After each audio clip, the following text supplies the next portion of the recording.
today's video, we're going to cover fragrance tracking to determine how many candles I can make with the available fragrance. Whatever, for example, I'm going to be doing a Candle Science bottle. This is the 16-ounce Candle Science bottle, and it's empty. There might be just a little bit of fragrance left in the bottom of that. But in any case, I have my scale set to grams. You notice the G down there. So I weigh in grams. The weight of an empty bottle is 36 grams. So I like to put that on there first and zero it out. If you don't want to go through that trouble and you just want to subtract 36 every time. But I start with a negative 36.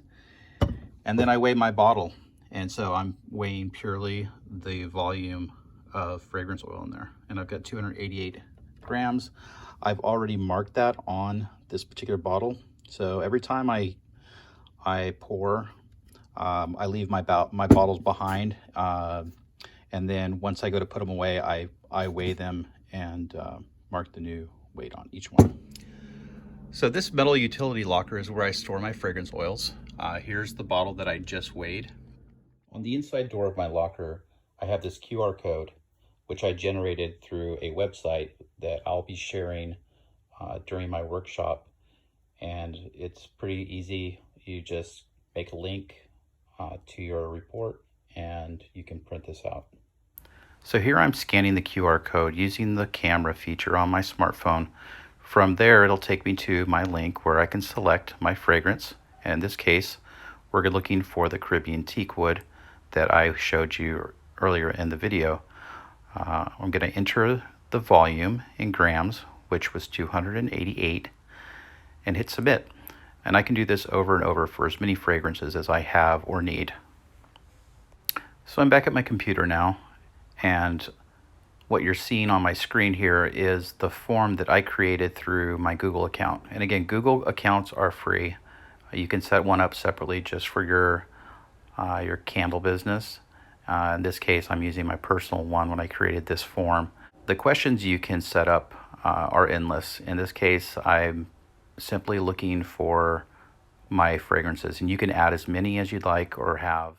Now, when you click on the link for the responses, you'll see that it's recorded it in a kind of like a pie graph and then the numbers, but you can easily click on this 3 dots here and it'll show you where you can download your report.